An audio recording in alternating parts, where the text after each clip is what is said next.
Hey, what's up, everybody? This is Dr. Guyton, the Heart Resetter, and I want to start off by saying just thank you to everybody who has been supporting this movement since I've been back on YouTube.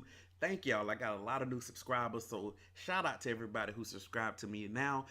Also, I have a Facebook group that I'm a lot more interactive than I am on YouTube and Instagram because it's hard to interact on those platforms. But I started a YouTube group. It's a private YouTube group, but it's free to everybody. So the description is in, or the link is in the description.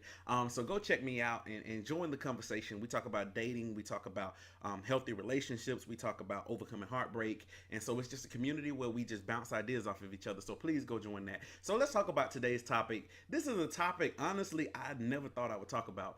But since it came across my desk, you know your boy got to discuss it. And so this topic came because I had a young lady who approached me and she said, Dr. Guyton, I don't think I can date again. And I'm like, why? She said, because I believe that all men are on the down low. And naturally, my first response is all men are not on the down low because I know I'm not on the down low. And so I know that to not be true. But at the same time, I had to think about it from her perspective. And I know deep within, she knows that all men are not on the down low. But there's a concern there because in her mind, there's a large number of men who are on the down low. And if you don't know what the down low is, it's a man who lives his life as a heterosexual man to the public, but then he lives a homosexual life in private.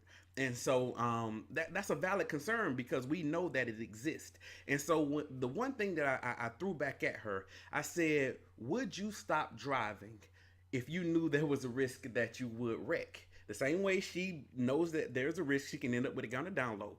You know, I asked, would she stop driving? And she was like, no, I wouldn't stop driving.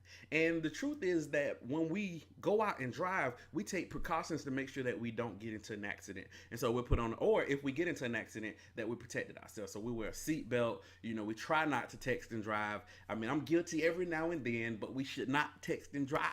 But we try to pay attention. Some people, you know, they hold both hands on the steering wheel. You look both ways before you pull out. You put on your blinkers or your indicators, as some people call it. And we take precautions to make sure that we protect ourselves while we are in the car. The same thing is true whenever you're dating. We don't give up on dating because there's a risk that we'll end up with somebody on the DL. What we do is try to take precautions to make sure that we don't end up in that situation. And some of those precautions are vetting that person, making sure that you are doing a complete background check on that person. Sometimes we date so quickly, we don't even know the person we commit to. We commit to the thought that this could be a great relationship, but not committing to a person who has proven themselves worthy of being with us. And so it's dating supposed to be a process where you take your time and get to know that person so that they can prove that they are worthy of gaining access to your heart. And so when you take those precautions, then you'll feel more confident about going into a relationship and knowing or feeling with the best of your ability to the knowledge that you have that that person is not on a DL. But this is not only about the DL. The truth is that dating is a risk regardless. I don't care who you meet. There's a risk associated with the person that you are dealing with. You don't know if they're a narcissist. You don't know if they're a sociopath. You don't know if they're mentally abusive. You don't know if they're physically abusive. You don't know if they're a serial cheater. You don't know those things. And the only way you get to know those things is if you take your time and try to get to know who they are prior to committing to them, or doing a background check. If you're in the same city as a person, I'm pretty sure you have some mutual acquaintances or friends or some way you can find out information about them. You got social media, you got background checks, and be honest, if you're a young lady who's concerned about a man being on the down low, the truth is if you have a gay friend, I'm pretty sure they can give you some intel.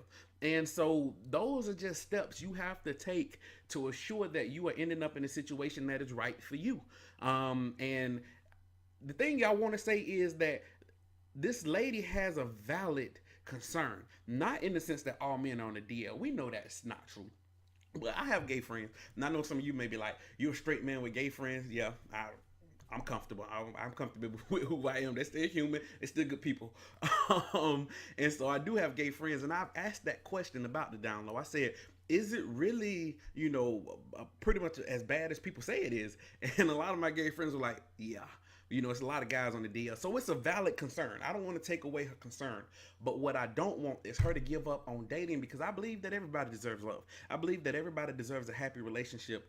But I don't want anybody to quit dating because of this fear that they'll end up with somebody on the DL. It's just that I want you to do your due diligence whenever it comes to vetting those individuals who you are going to give access to your heart.